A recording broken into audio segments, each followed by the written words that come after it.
And we're on. Hello, everyone. Welcome to the latest edition of the Mia Connect on Air. I'm your host, Mia Voss. And this week I have Ralf Kaiser and Randy Hilarski coming straight out of Alberta and Panama. Yay! Welcome to the show, guys.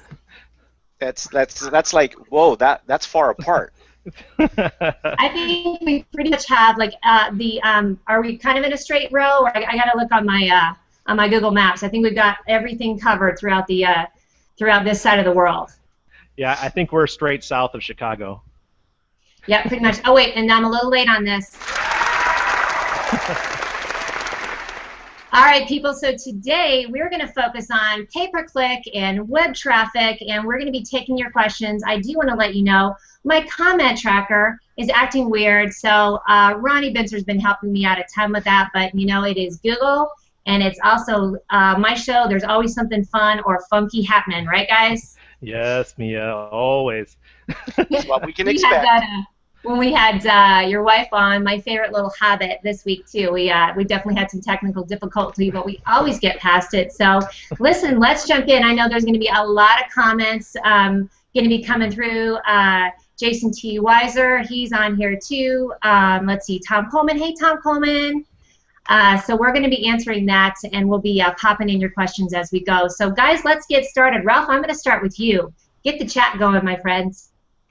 Well, it's always a pleasure to chat with you, Mia, and from my perspective of talking about what I consider to be the most valuable commodity of the 21st century. And whenever I quiz people about that, I get all different kinds of responses because particularly in my background, 25 years in the investment industry. So whenever I ask somebody, what do you think the most valuable commodity of the 21st century is? Gold, water, carbon credits. But for me, it's internet traffic. And being able to direct that internet traffic to a website, to an offer, and make it highly targeted. Love it. Jump on in there, Mr. Randy. Well, you know, I'm a social media guy. Ralf and I are really good friends. We actually work together on the ad exchange. He's taught me a ton over the last year about traffic and how I could utilize social media and purchasing PPC traffic to help drive to my site, to my landing pages, whatever I choose to have for that day. And the ad exchange is definitely going to help us out a lot. It's a three-way, for me it's a trinity. You have your SEO, which is great. Everyone should know some basic SEO for your site. You don't have to be an SEO genius. Just no basic SEO. And social media, you have to be an engager. You have to be out there communicating with your folks. And then you have PPC, which drives people to your offers. And maybe you want to use that to help you grow your community also. So it's a trinity. Amen. Use them all. There's going to be a lot of preach it and amens. And before we go any further, I just have to commend you on your headwear. Yeah, oh, thank you. Thank you, Mia. And look, I even brought my silver today for my folks at CL, my nice ARG. I like how it's trying to actually put the pirate hat on your coin. Yeah, exactly. Yeah, I see how it did that. Nice little feature there, Google. I know, they're so fun. Listen, I'm going to backtrack a little bit. So we decided we're going to kind of go into ARC. We're going to start with actually pay-per-click and SEO for dummies a little bit, because we've got a whole wide range, and not that anybody's a dummy. I'll be the first one to call myself one. But we really want to kind of go in a wide range and ramp you up to what our conversation is. So, Ralf, I'm going to let you jump in on this and just talk a little bit about the beginning, or, you know, what beginners need to know for pay-per-click, because I think it makes our eyes bulge out a little bit.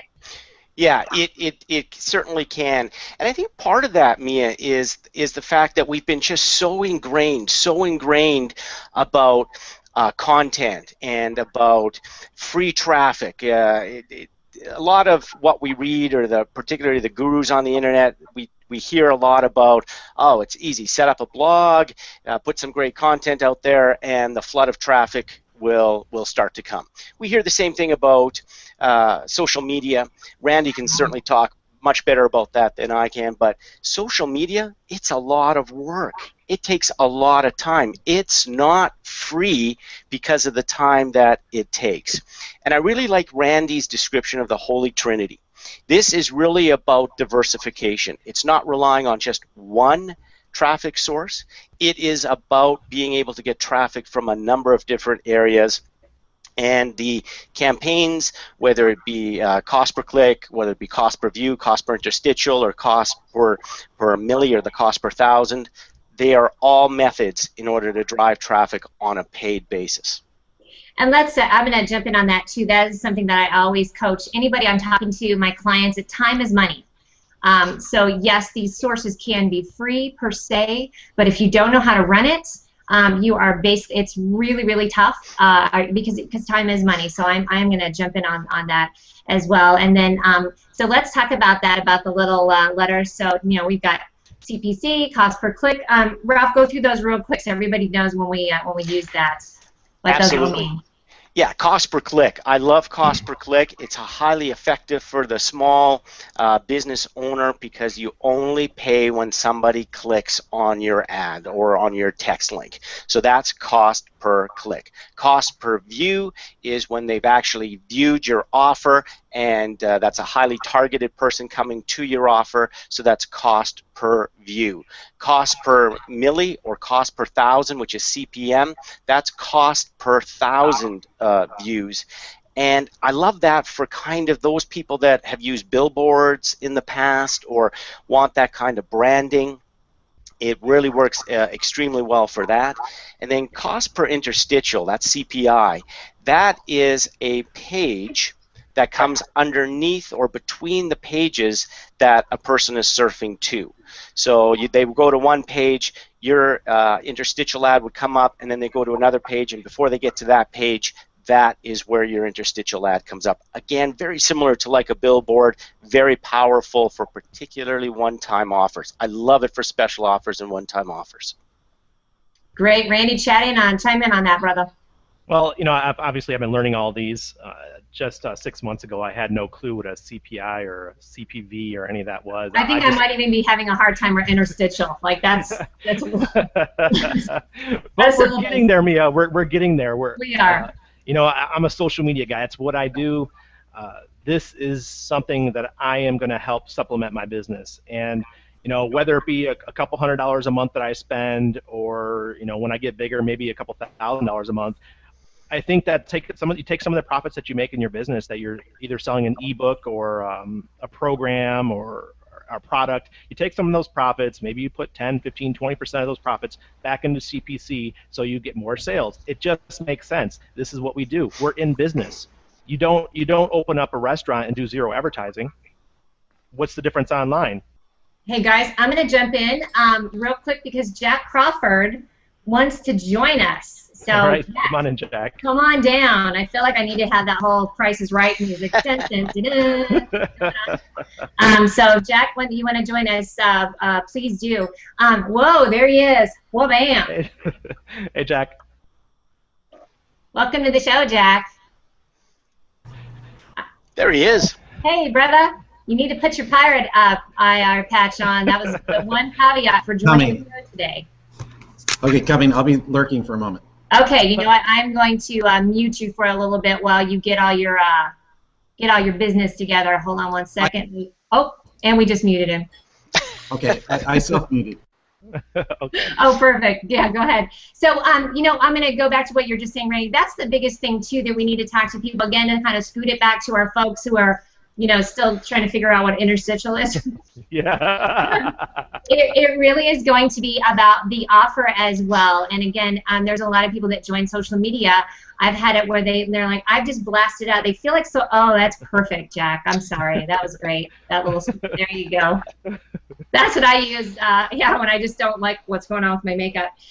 But to go back to that, there's a lot of folks that, just feel like that it's a big megaphone. And so the minute you take this one message, it's going to just blast out to everyone.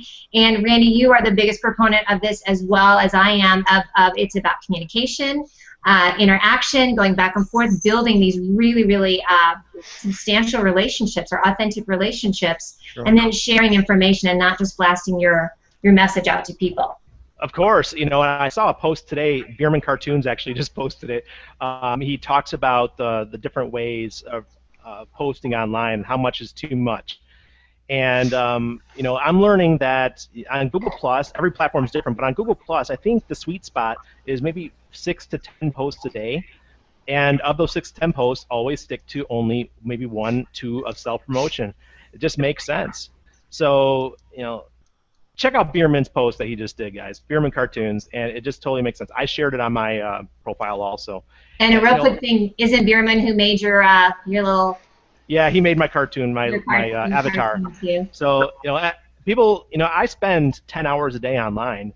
Not everyone can do that. This is my business. I sit here, my wife sits here, and we work our butts off. Now, that's what we're doing. Everyone has a different way of doing it. And social media is where I am, and PPC is my extra targeted people that come to me via my ads. And these are people that don't know me, so they have to come in, and then I have to engage with them and talk to them. Right, Ralph? Yeah, absolutely. It gets back to your holy trinity, Randy. It's so important. Randy and I, we were talking earlier today. We have I've talked with some orthodontists, for example, here in my local city, and they spend between $50,000 and $100,000 a year on SEO. Who's got that? They don't have any social media presence. It's just really a battle between one another who can rank locally in the local market for keywords and for certain search engine criteria.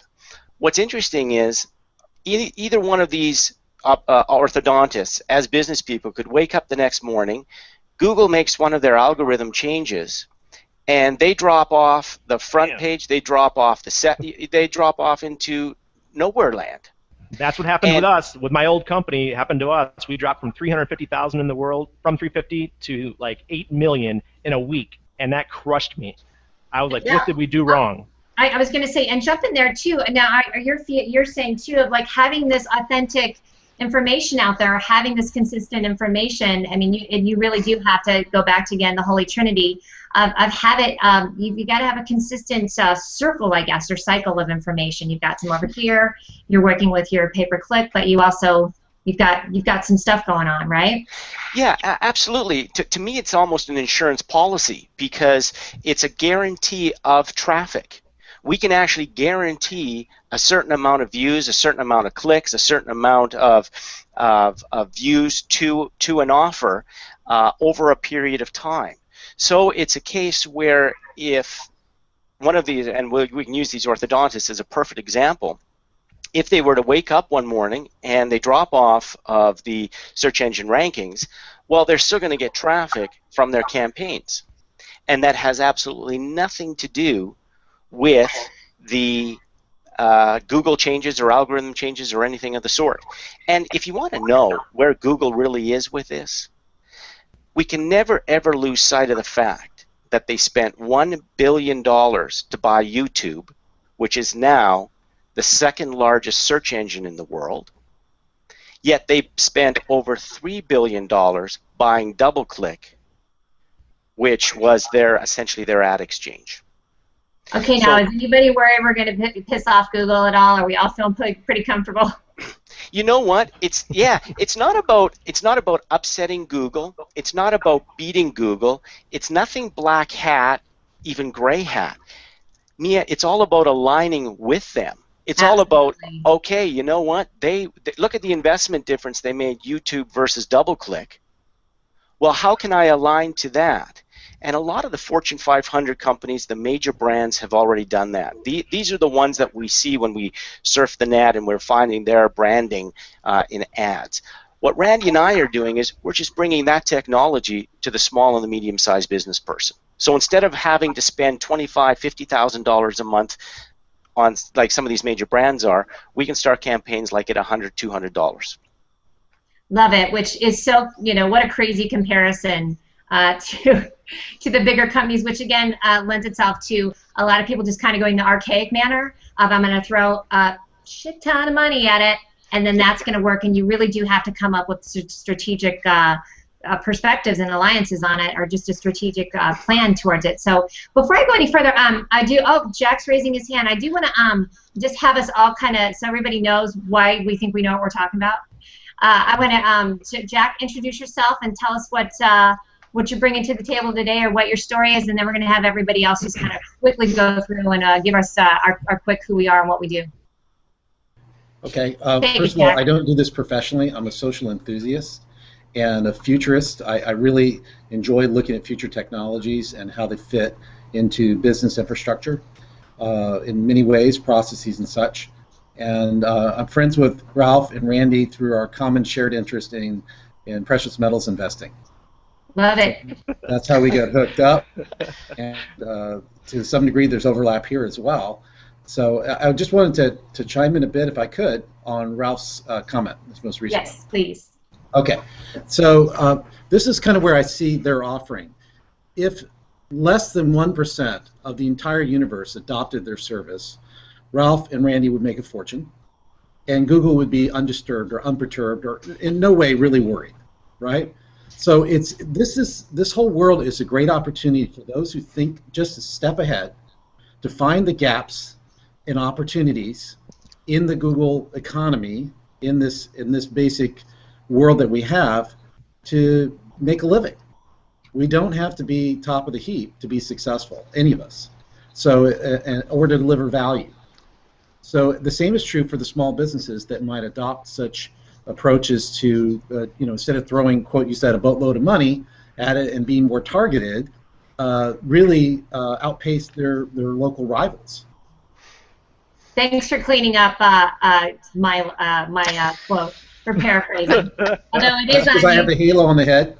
I'm It is. trying to be angelic. And, It's not me a boss if I don't throw out a swear word, just so you know. So, no, I love that commentary. Thank you so much for that too, because it's definitely, you don't have to be, if you're, like you said, at the top of the heap. But this is why I wanted to have this subject today too, to kind of make it so that it's kind of not, I don't want to say every man, but to really empower everyone. Certainly, Randy, we've talked about that with Annabelle, that she's wanting to help empower the Spanish-speaking world to get out there and get their businesses stronger. So same thing of why I wanted to sort of make this available for everyone to talk more about it today. Yeah, absolutely. As everyone knows, Anna and I, we work together as a team. Our ebook we just put it out there. It's on my website. The Spanish community is being ignored. It's a huge opportunity, and I think that's. I talked to Luis Galarza about this.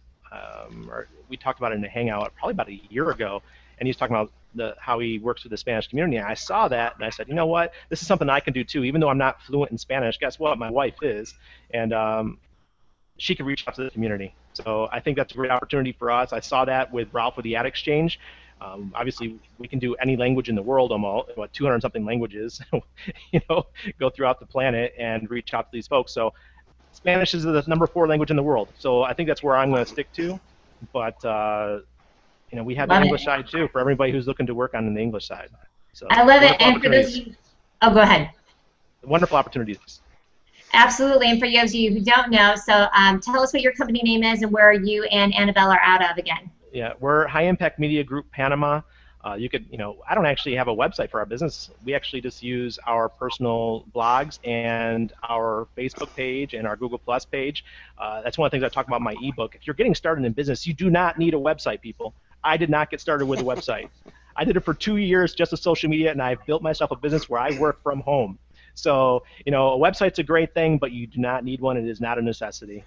Well, and here's an important point as well. I try and coach for everyone is that it's not just plug in and you have to have this, and this. It really is a tailor-made thing for everyone. For somebody that has a storefront or has a product, then Pinterest would be great. And for somebody who's a photographer, they're going to do Instagram and things like that. So you really have to choose just a couple things, nail it. Now, for everybody, what we're going to preach: Google Plus.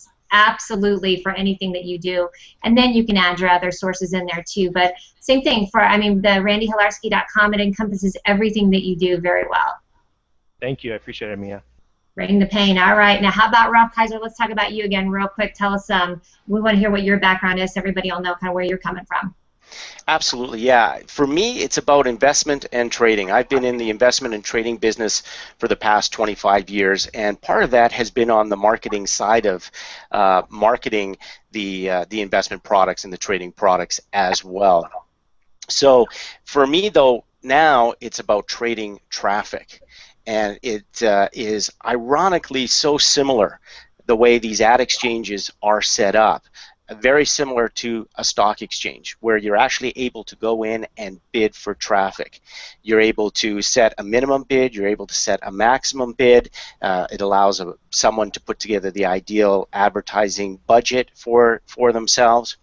And whether it's an auction-based system, which Edge Ad Exchange is, or whether it's a real-time bidding system, which our premium service is, those are really the two types of exchanges or trading capabilities that exist on a technology basis today.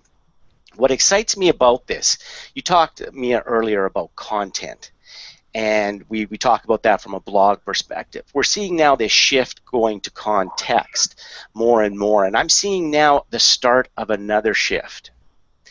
And I'm experiencing that even myself, just with my background on the ad exchanges, and particularly through retargeting and those kinds of things, and driving traffic on a trading basis. When I'm online now, I expect information to find me.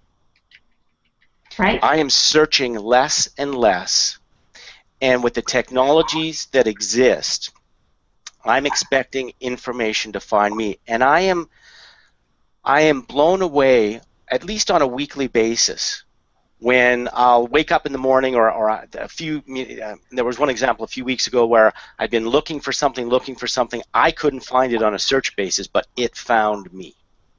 Tell me what you mean by that. How did it find you? It's a case where if you want to know, well, there's a number of different ways that I could describe it. It's a case where there's tracking that is being done. Now, they don't know that it's Ralf Kaiser and all my personal information that goes from site to site to site, but they certainly have me profiled. And when I'll put they in question mark, or in quotation marks. But this is going to be more and more a marketer's and an online business person's dream of being able to profile their customers, profile their clients. And I'm seeing sites that are building profiles of me. And I actually went into some of these sites because we're partnered with them in profiling users of the internet. But again, there's no personal information about me on there, so I don't have to be concerned about identity theft or anything of that sort. I was going to ask you about that. Yeah, Everybody is so paranoid, so we need to clarify. That's great to clarify it for people too. Absolutely. It's really about your interests, not you personally. That's exactly right. So at 25 years in the investment business, I'm really concerned about identity theft, and I've seen it. I've seen the scams. I've seen a lot of that happen.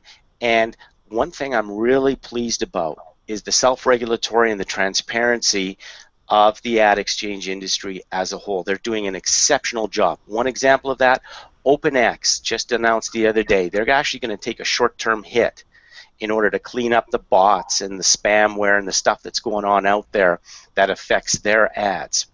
And I love it. I think that they're looking for the long term. So they're cleaning up that situation right now for the long-term viability of their business. Gotcha. Love it. Randy, chime in on that one, brother. Well, that's exciting to me. It's one of the reasons why I did stay away from doing ads on some exchanges a couple years back is because I didn't understand it. I didn't know how they were deploying those ads. I didn't know where the clicks were coming from. Well, now everything's becoming transparent, and it's making it more open so you can actually see what percentage you're paying over the cost of the original clicks. You can see where the traffic is coming from. You can nail down to where you want your ads to go to now. You could geo-target. Everything is becoming so clear to you that you can go on and you can, if you want Jack's neighborhood and his zip code on Mac devices, we can narrow that down now. Wow, this is powerful. And if you want it to be on the mobile phone, if you just want it to be able to go to Android phones, you can do that. And the times are changing quickly, and I think it's just going to get better and better. Now we have Google Glass coming out, and there's some talk about how Google Glass is going to transform the advertising markets. You know what? It will. Just like mobile phones have changed the advertising markets, the change is happening so fast. Let's stay in front of change. Ralph and I see, obviously Jack sees it too. Things are changing rapidly. Get where the changes are. Always be an explorer, like I talk about in one of my articles. Explorers, pioneers, and the settlers. Well, I want to be an explorer. I want to be out there on the tip of the sword. Let's get out there. This is business. Yeah. And just to shout you out, this is how I got connected with you in the first place, is you started popping up in my radar, I think through some other people. And when we did the show actually a couple of weeks ago, the three of us, Ralph and Randy and I, that's exactly what you talked about, is being an explorer. So it's not for the faint of heart, but there's so many people out there that are exploring it, figuring out the new things that are going on. I love the transparency and the ease of what we've been talking about. This is, again, why I wanted to do this show, because for new business owners or for people that want to get into this foray and just go, I can't even understand it, or I'm afraid of it, this transparency and the change is going to be so much easier to really tailor it to what you want. Mia? Yeah. Oh, I'm sorry to interrupt you, Ralph. No, I'm all done. I was waiting. You just type on in. That's how we roll.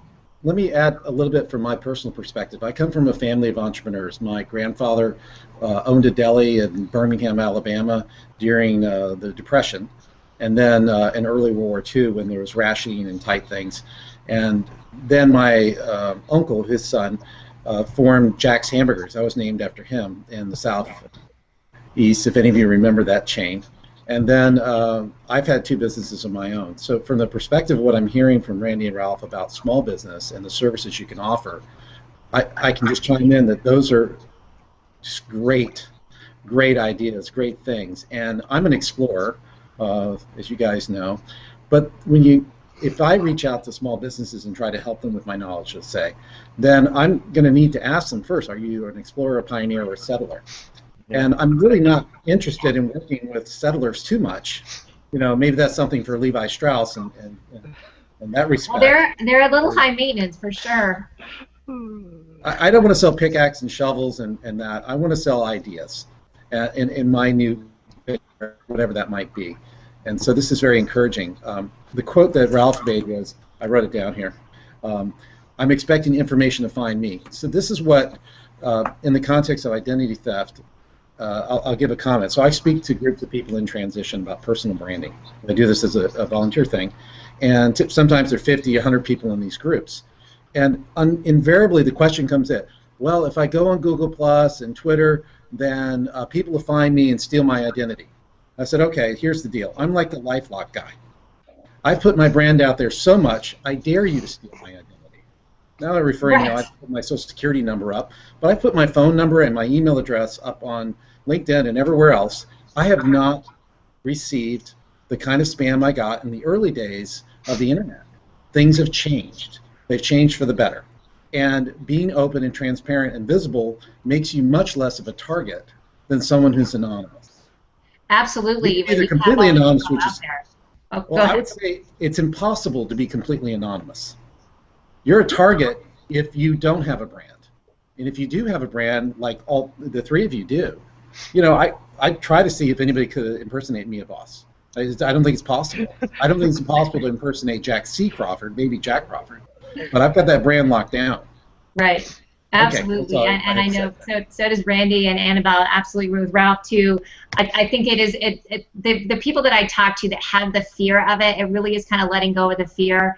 And again, I'm going to go back to being authentic and individual as well. Certainly my style is I'm loving my crown. Everybody's got their different style. My style is to bring fun and some information into it. And yeah, go ahead. I'm going to go back to you, Ralph, again too, is have you pipe in. Well, it's an exciting time. I think it's an exciting time where we're seeing the shift from technology that was really only available to the big spenders, if you would like, those that had the huge budgets, and that was the Fortune 500 companies. That technology, and we've seen this at other times in history, where the costs come down, it's made available more to the medium and to the small size business person, and they can start to leverage it in their business in a very simple way.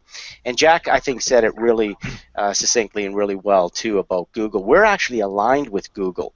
Google is a partner in the ad exchanges. They are one of the biggest sources of traffic around the world. So some of our partners are Google, Bing, Yahoo, AppNexus, any of these, what I like to refer to as major traffic nodes, and they have to be. That's their business. So a win for us is a win for them and vice versa, and it all starts back down to the individual client. If the individual advertiser is winning, we all win up the proverbial food chain. Tell me what you think would be some good offerings. I know for myself, because we're going to start with me, that's why I've partnered up with y'all too, is to blast out the Mia Connect. You know, I'm going to be doing an ebook and then an informational video. Would you have any more advice? I know, Randy, you've done your ebook, or any just for somebody who's going to be starting out, what you think they should what they should start out with? Yeah, I think one of the things that I've experienced, and the number one thing that I recommend to people, is that this is a business of probabilities, not absolutes. So I'll give you an example. Somebody comes with a budget of $500. Ironically, or almost always, they want to spend that $500 right away. What I always recommend to people is start small. Test, test, tweak. Test, test, tweak is one of the little sayings that I have. And you can test campaigns, you can test different creatives, you can test different landing pages, because the reporting back is absolutely phenomenal. We can tell exactly what ad was clicked on, what site it was clicked on. The whole bottom line here, Mia, is you test it, you test it, you test it. Once you have it dialed in, then you ramp it up. And that doesn't have to mean a big budget to test. It means actually small budget, small spend, and once you've got it dialed in with the right creative, with the right landing page, then absolutely ramp it up. I love it. Simplifying. We've got some great phrases today. Transparency, simplifying. People love it. Just as a quick note, we must be stunning people into silence, because nobody's had any questions yet, because it's that good. So I do want to encourage people to ask us questions too. You've got some great experts going on right here, so please do. Randy, chime in again. Let's hear what you have to say. With ads, it's always been one of those things where people are like, oh, how do I do it? And it's just part of life. It's something you don't know, and I'm guilty of it too. I try to avoid the things I don't know, because I don't want to have to learn something new. And, oh, but you're so good at it, though. Yeah, I know. My idol. Yeah, I get it. I dive into stuff, and I spend a lot of hours on it. I learn it just like I did. You know, everyone knows I'm a big fan of Empire Avenue. I got on there. I was brand new just 6 weeks ago, and now I feel like I'm a seasoned vet. I've learned the insides and outs of Empire Ave. But you know what I love to call you when you're good at anything is you're the Empire Avenue hooker. Yeah, go out there. I mean that in the nicest way. No, just go out there, learn things, dive in. Don't be afraid. If you don't understand something, ask questions. There's those of us out there who are regular users of certain systems, and you know, like if you want to know about doing Hangouts, you contact Ronnie Bintzer or Efat Cohen. You know, you get to know those folks, because they're the ones that are going to teach you how to use Hangouts. It's a part of everybody's business. If you really want to take Google Plus serious, you got to use Hangouts. Period. It's a wonderful little feature. So, you know, use new systems, learn them, adapt them to help grow your business. If here's the great, throw it out. If something gets stale, stop using it. Period. Yes, and here is the great thing about Google Plus, because once you do kind of get plugged in, there's a lot of people who have done the work already. Efat, Ronnie, you, and you have a lot of great content. So all you need to do is go out there and take a look. I mean, my whole feed is just full of tons of information. I've earmarked so many different things, but that means I don't have to go out and start from scratch. I've got people that I trust, that I follow, that have a ton of great content. Exactly.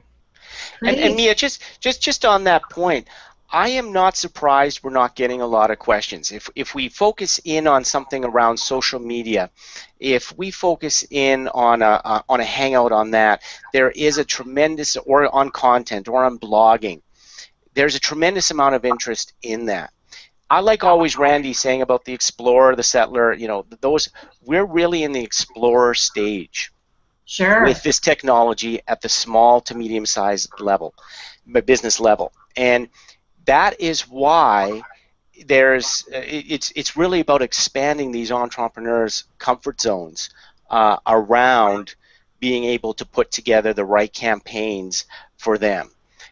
And we're still in this mindset that, well, this is really only open to the larger companies or to the Fortune 5, you know, any of these larger brands. And it's focused on the branding as opposed to necessarily getting more customers, more clients, more leads, more conversions, which is really more important to the small business and medium-sized business than establishing a brand. They need the customers, they need the clients. So I'm not surprised. I don't feel bad about that. It's a matter of when I hear the types of costs that people are spending on SEO, the type on social media, even for full-time community managers, which are big price tags right now. We're into that explorer stage of all of this, and we just have to expand comfort zones. You got it. Hey, listen, real quick, Jason T. Weiser, nothing but love for you, brother, because the stream was a little slow on showing up, but we are getting streamed because he's mobile and he's looking at, he's checking it out from YouTube. So here's his comment. What do you call a small budget? Oh, look how my crown still stays on it. I love it. That's a crown for you, Jason. I'm going to have you take that, Ralph. What do you call a small budget? I'm starting out with my $100, but you tell me. Yeah, you know, that's the interesting thing, because and there still are major ad exchanges out there. Well, they're going to not even begin to look at you unless you want to drop $30,000. But we've been able to take that same technology, similar technology, and we've been able to bring it down to, like you say, Mia, we can start with somebody off at $100. And that, when I say the $100, I mean to test, and really be able to see what works, and then be able to dial it up and increase the budget from there. I love this. I mean, this is what's going to make it so much easier for people, again, is that it's going to, just to eat your elephant in small bites, as I like to say, so you can just try out what works. I do want to ask Roxanne Davenport. She says, I have too many questions to ask, and I'm going to tell her, just give us one question, darling, or even two. We want to hear what you have to say. To go back real quick, Jason also had a comment. A great point about LifeLock analogies. That's at you, Jack. On your transparency. So good for you. I like that. All right, Jack, chime in again. Tell us what else you have to say. I'm going to make you talk. Unlike the viewers, I have no questions. No, this is targeted. I usually don't take notes, of anything. But when I take notes, that means I'm learning. So kudos to you guys.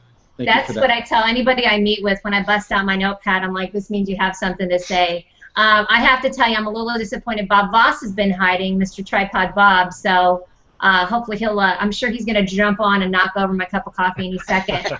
I'm going to veer out of this real quick, Jack, and if you don't mind, I'm going to talk about different people that follow you on Google Plus. You seem to have attracted some interesting folks, and I think that is the thing I love about Google is it's very transparent. And Randy, you actually made this comment the other day. Somebody had, I'm always going to be the feisty one, right? So somebody. Absolutely. Yeah, that's what you bring me on for. Somebody had commented on your page, and I loved what you posted. It was about entrepreneurs, or what these really high-level entrepreneurs are doing. And someone got super grumpy, and of course I had to call him. What did I say? Cranky pants? Yeah, cranky pants. My new hashtag. It was hashtag cranky pants.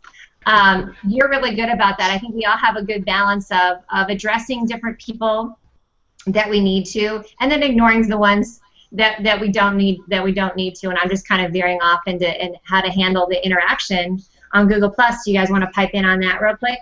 Yeah, Can I start with that? Yeah, go ahead, Jack. Start with that. I'm sorry. Yes, Jack. Since so we started with you. I had crazy pants yesterday. You did have crazy pants. I have to tell you, that was someone I had circled back before, but I had never had a communication with that person of any kind. None. So I think it was one of those thread hijacking kind of situations. And I have had, over time, not so much lately, but where if I have a really popular thread going, a lot of pluses and shares, that the thread jacking will come in. And I don't say anything, I just delete the comment. If they come back, I delete it again. If they come back again, which has never happened, then you can always take some other action. But I've taken a different approach. I've tried to be kinder and more lenient and more tolerant of anyone on the platform, because I want to have the experience with people to understand whatever their pain might be. Everybody has some kind of pain. Everybody has something in their life. I thought that about the person in particular, and it was you and I had a quick exchange And you said that, and it kind of gave me I love that. It gave me a little bit of a step back of like there's some pain going on. So I think it's a good balance. With women, of course, we have to handle it a little bit different if somebody just being a complete creeper. But I will say that's also part of the polite thing to do. I love that is the post. What did you call it? The hijacking? Threadjacking. That's threadjacking, and it's very true. I'm not very patient with it when people have a really good point going and somebody just pipes in with something so random. I definitely I gotta delete you. That makes no sense. I think it's just more polite just to delete and ignore. So one of the things that was at the beginning, we only had blocking. We had mute. I love mute. Mute helps me a lot because I don't have to cut somebody out of my life forever. I just need to, stop getting the notifications. And I've been on here for 2+ years, and so my experience at the beginning was that the techies and us who joined had a lot of email experience in our history, so we didn't like spam. I really don't mind spam. Honestly, I get way too many notifications in my feed anyway, and people know how to get my attention if they really want to. So instead of taking the time to let them know I don't appreciate the notification, I just ignore it. And if it's something of, let's just say, of a unsavory nature, which I think, like you said, those of the opposite gender tend to receive more than I would, then I would say, you want to be a little more proactive and block or report even.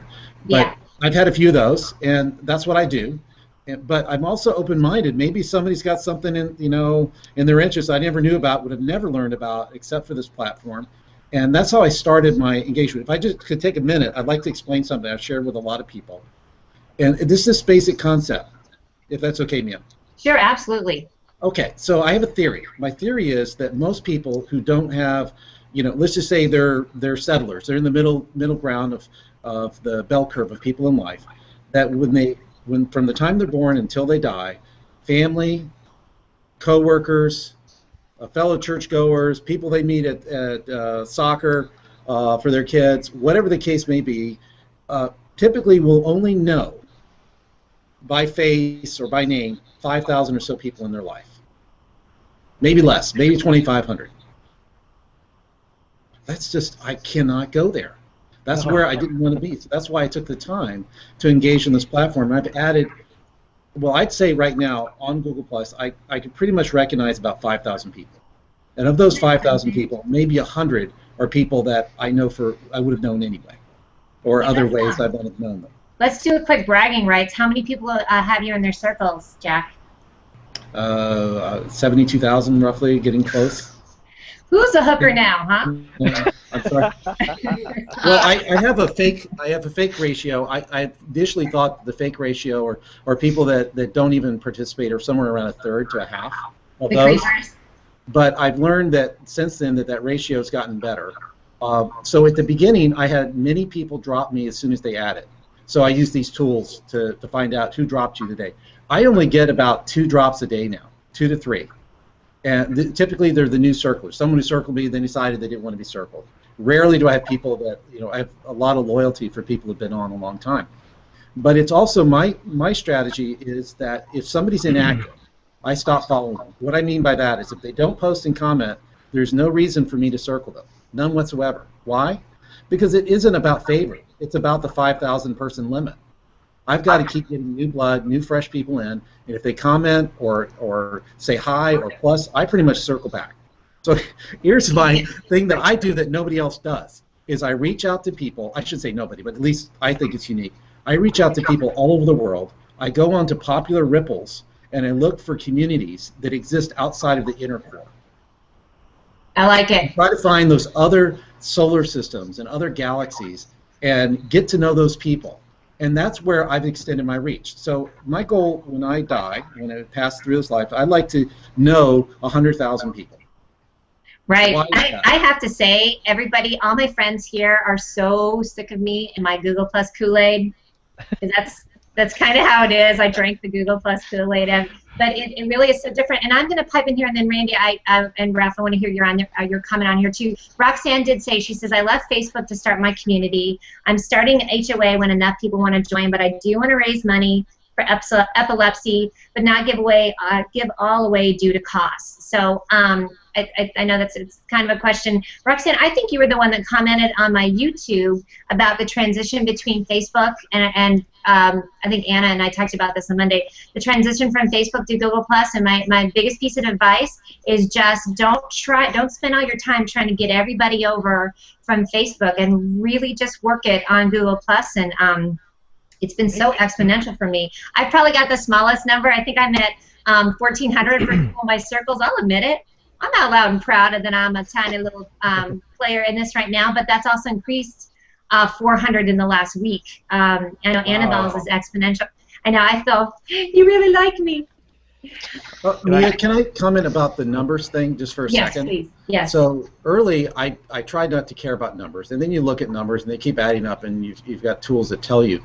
But I kind of look for a different quotient, and that's the engagement quotient. If you're highly engaged yes. with many people, your audience is more valuable, right? Someone who has, famous people that have 3 million followers, of those, maybe 2 million never ever actually look at that feed. They're following Britney Spears, but are they really following? They're not engaged, they're not following. I think it's Miley Cyrus now. There's some marketing to that, but I tell you. Right. Anyway. It's not the kind that we want. Okay, so the other point about it is I use LinkedIn very much, and I found that my engagement rate and audience there is much higher. So they have this tool now where you can look at views. If you make a post, see how many views you've had. And I'm somewhere between 500 and 1,000 views for almost every post that I make on LinkedIn, which I don't know what the number is on Google. You can't tell the views. But the audience there is also very targeted to business and relationships and other people I know, except that I've done the same thing that I've done here, which I've reached out to the under-connected. I don't know how else to put it, right? I connect to people a lot of people that are unemployed. I connect to a lot of people in other countries. And right now I'm at 6,000 plus on LinkedIn, which puts me at a very high top percentile. But my connections are not with people that I think I can receive something from.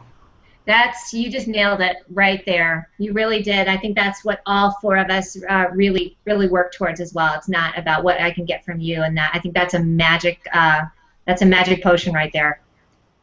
Okay, can I talk real quick about this? It's all about you, brother. Let's hear it. Okay, my background is nursing. I was a military corpsman in the Navy, and then when I got out, I worked in psych. And Google Plus is no different than life. You're going to have your regular folks, you're going to have your people that we communicate on a regular basis, and you're going to have people that have totally different views than you, and you're going to post things that they don't like, and you've got to be able to keep calm. In a psychiatric situation, I worked in acute psych with very dangerous patients. So, wow. I had people come in who thought I was the enemy, who thought I was trying to hurt them. And so they would try to attack me, but you know what? I always had to stay calm. I always had to stay level-headed. It's the same thing with your posts. If you stay calm and you stay level-headed and you don't look at it as they're trying to hurt you or trying to be mean to you, it keeps the situation calm. If two people are fighting on your thread, you go in and you say, you know what, guys? Take it offline. Yeah, we don't have to have this fight on this thread right now. You try to be the the person that gets in the middle and say, let's keep it calm. And if we don't try to throw gasoline on the fire will go out. It does. Which is me. Right? My famous line, by the way, when I see a fight is I'll say, do you need me to hold your purse? Yeah, exactly. I'm terrible. I'm kidding. Mia's the one with the cell phone taking images. I'm the one with the vine. Before we forget about it, I see that Jack just put in the thread there. He said, "Back crap crazy." This is Mia's show, and we got to talk about what we're back crap crazy about before we end up closing up here. Yes, so, we absolutely will. No, that's good. And then I want to get Ralph, and I want Ralph's comment too on that too. Okay. No, Randy, I'm sorry. Go ahead. All right. For this week, I am the community manager for SilverSeek and GoldSeek.com, and I handle all their business for them. And we are launching a new mint coming up in October called the GoldSeek Mint, and it's located in Texas. And we are designing a coin right now that we would like our fans to design for us, and the winner is going to win 20 ounces of silver. So we're looking forward to doing that. Come on over to SilverSeek and check out the competition. If you know anybody who's a designer, Wait, Bring 'em on remember in. my design. Here's my Oh design yeah, here. there you go. There, the sun. Winner, winner, winner. So if you're into designing, you're into precious metals, or you're into Liberty, or any of those kinds of things, or you've been a fan of Silver Peak or AppMax or any of those companies, come on over, help us design a coin, win 20 ounces of silver. So that's what I'm crazy about this week. So I'm working my butt off. You know, come on over. I love it. And all of this, of course, any Backcrap Crazy, every link that we've talked about, we're all going to be popping back on here on the event, and you'll see that too. Hey, Ralph, what are you Backcrap Crazy about? Well, just to finish off the point on social media and you know the battles that can exist there, whether it be on Twitter, LinkedIn, Google Plus, I belong to a couple of stock trading forums, if you would like, as well. StockTwits is one of my. In fact, StockTwits is on Google Plus as well. Howard does an amazing job over there, and for me, it's really easy dealing with these situations. I'm Canadian. We're known for apologizing, so I just say I just say I'm sorry. It's the two most powerful words in the English language. Yeah, you know what? I'm sorry I offended you. One of the more common ones I get is if I suggest I'm going to short a stock. Shorting means that I expect the stock to go down. I put that up somewhere on the internet, and I am going to get hate mail. And it's nothing personal against the company. It's nothing personal against the people that work there or run it. It's just I think it's time for the stock to go down. That's all it is. And when I short it and somebody comes to me with some hate mail, I just say sorry. And it's amazing how disarming that is. It really is, and I will say that is a strength that men have, that women are working on, is you don't feel the need to explain things as much. Women, sometimes we just go on and on, and we just, I love that. Yeah, the Canadian, I'm sorry, that's the blanket panacea. Yeah, and it works. I tell you, there's a couple of things Backcrap Crazy right now for me. I have 3 boys.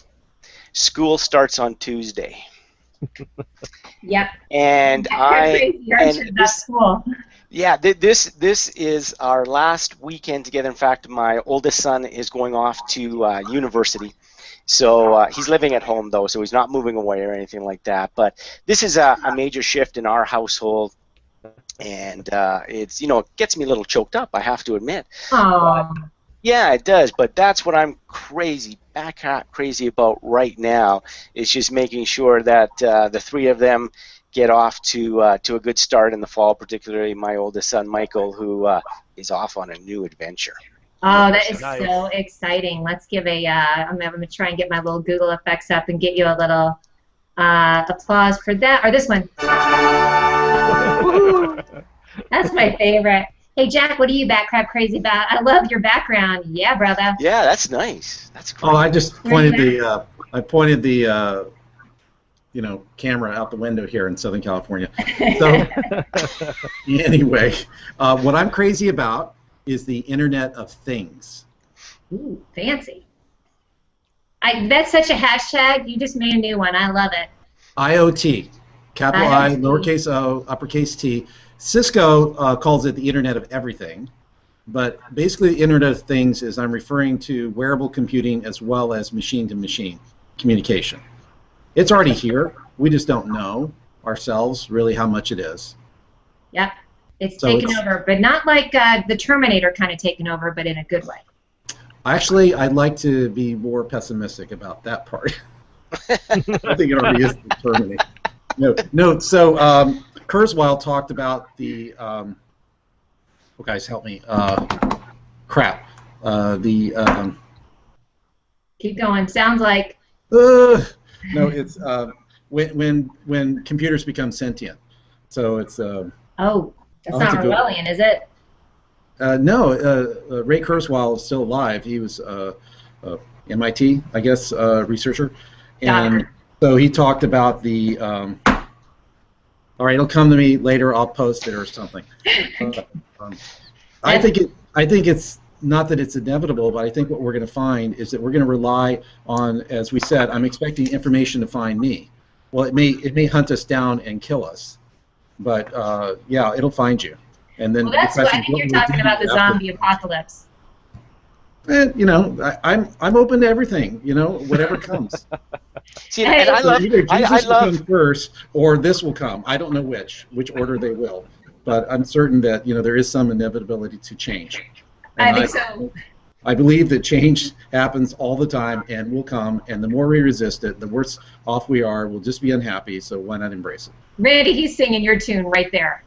Yeah, And what were you going to say, Ralph?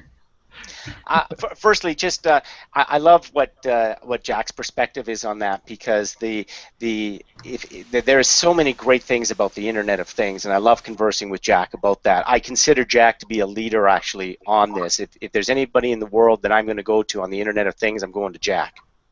All right, that's the first thing. The second thing is, yeah, there's the ugly side of that technology, and I love that Jack brought it up, because it just makes expanding the comfort zone of people around ad exchanges that much easier, because all of a sudden doing a simple ad campaign is much easier than talking about the bad side of the Internet of Things. Yeah. But the good side, I think it's much more the high percentage is on the great things that are coming out of the Internet of Things, and stay tuned to Jack for that, because I know he's going to be a leader on this. I love it. Let's get in. Let's make sure we put everybody's links of their information on it. Yep, change is good. I think it's also it's all about the balance too. So I think that's our main thing, is not getting too scared of it, but learning to balance what the input's going to be and any of the crazy pants out there. And now I'm going to give my back crap crazy. I'm going to go with all three of you guys. That's my back crap crazy today. Thank you, Mia. Because it's last week. That's right, yay! I love it. Hey, and then there's that too. Listen, guys, we're coming up at the top of the hour. This has been fantastic. I know we kind of covered a lot of subjects, which is fantastic. I wanted to do the cost per click, and then also get your opinion, because you are also involved as well. And one more quick thing, Roxanne says, tell Jack if you can use the small portable ultrasound equipment. If you can, I use small portable ultrasound equipment. I'm not sure what that means, but that's for you, brother. That product just came out, actually. Okay, gotcha. Oh, nice. Yay. Go, Roxanne. You need a little do-do-do. That's it for the show today. Thank you so much for coming on, everybody. Thank you. All right. Thank you, Mia. Bye, Thanks, guys. Mia. See you next week. See Tom Coleman. Hey, Tom Coleman. So we're going to be answering that, and we'll be popping in your questions as we go. So, guys, let's get started. Ralph, I'm going to start with you. Get the chat going, my friends. Well, it's always a pleasure to chat with you, Mia, and from my perspective of talking about what I consider to be the most valuable commodity of the 21st century. And whenever I quiz people about that, I get all different kinds of responses, because particularly in my background, 25 years in the investment industry. So whenever I ask somebody, what do you think the most valuable commodity of the 21st century is? Gold, water, carbon credits. But for me, it's internet traffic, and being able to direct that internet traffic to a website, to an offer, and make it highly targeted. Love it. Jump on in there, Mr. Randy. Well, I'm a social media guy. Ralph and I are really good friends. We actually work together on the ad exchange. He's taught me a ton over the last year about traffic and how I could utilize social media and purchasing PPC traffic to help drive to my site, to my landing pages, whatever I choose to have for that day. And the ad exchange is definitely going to help us out a lot. It's a three-way, for me it's a trinity. You have your SEO, which is great. Everyone should know some basic SEO for your site. You don't have to be an SEO genius. Just know basic SEO. And social media, you have to be an engager. You have to be out there communicating with your folks. And then you have PPC, which drives people to your offers, and maybe you want to use that to help you grow your community also. So it's a trinity. Amen. Use them all. There's going to be a lot of preach it and amens. And before we go any further, I just have to commend you on your headwear. Yeah. Oh, thank you. Thank you, Mia. And look, I even brought my silver today for my folks at CL, my nice ARG. I like how it's trying to actually put the pirate hat on your coin. Yeah, exactly. Yeah, I see how it did that. Nice little feature there, Google. I know, they're so fun. Listen, I'm going to backtrack a little bit. So we decided we're going to kind of go into ARP. We're going to start with actually pay-per-click and SEO for dummies a little bit, because we've got a whole wide range, and not that anybody's a dummy. I'll be the first one to call myself one. But we really want to kind of go in a wide range and ramp you up to what our conversation is. So, Ralph, I'm going to let you jump in on this and just talk a little bit about the beginning, or what beginners need to know for pay-per-click, because I think it makes their eyes bulge out a little bit. Yeah, it certainly can. And I think part of that, Mia, is the fact that we've been just so... And we're on. Hello, everyone. Welcome to the latest edition of the Mia Connect on Air. I'm your host, Mia Voss. And this week I have Ralf Kaiser and Randy Hilarski coming straight out of Alberta in Panama. Yay! Welcome to the show, guys. That's like, whoa, that's far apart. I think we pretty much have like are we kind of in a straight row? Or I got to look on my Google Maps. I think we've got everything covered throughout this side of the world. Yeah, I think we're straight south of Chicago. Yeah, pretty much. Oh wait, and I'm a little late on this. All right, people, so today we're going to focus on pay-per-click and web traffic, and we're going to be taking your questions. I do want to let you know my comment tracker is acting weird, so Ronnie Bincer's been helping me out a ton with that, but it is Google, and it's also my show. There's always something fun or funky happening, right, guys? Yes, Mia, always. That's what we can expect. When we had your wife on, my favorite little habit this week too. We definitely had some technical difficulty, but we always get past it. So listen, let's jump in. I know there's going to be a lot of comments going to be coming through. Jason T. Weiser, he's on here too. So ingrained about content and about free traffic. A lot of what we read, or particularly the gurus on the internet, we hear a lot about, oh, it's easy, set up a blog, put some great content out there, and the flood of traffic will start to come. We hear the same thing about social media. Randy can certainly talk much better about that than I can, but social media, it's a lot of work. It takes a lot of time. It's not free because of the time that it takes. And I really like Randy's description of the Holy Trinity. This is really about diversification. It's not relying on just one traffic source. It is about being able to get traffic from a number of different areas.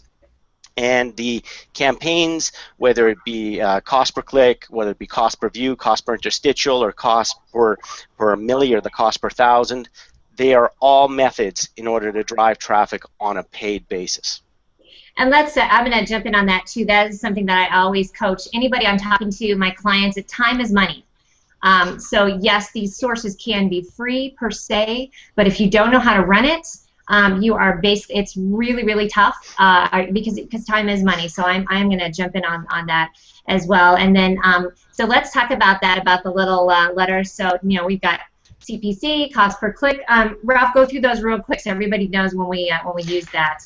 What Absolutely. those mean. Yeah, cost per click. I love cost per click. It's highly effective for the small business owner because you only pay when somebody clicks on your ad or on your text link. So that's cost per click. Cost per view is when they've actually viewed your offer, and that's a highly targeted person coming to your offer, so that's cost per view. Cost per milli, or cost per thousand, which is CPM, that's cost per thousand views. And I love that for kind of those people that have used billboards in the past or want that kind of branding. It really works extremely well for that. And then cost per interstitial, that's CPI. That is a page that comes underneath or between the pages that a person is surfing to. So they would go to one page, your interstitial ad would come up, and then they go to another page, and before they get to that page, that is where your interstitial ad comes up. Again, very similar to like a billboard, very powerful for particularly one-time offers. I love it for special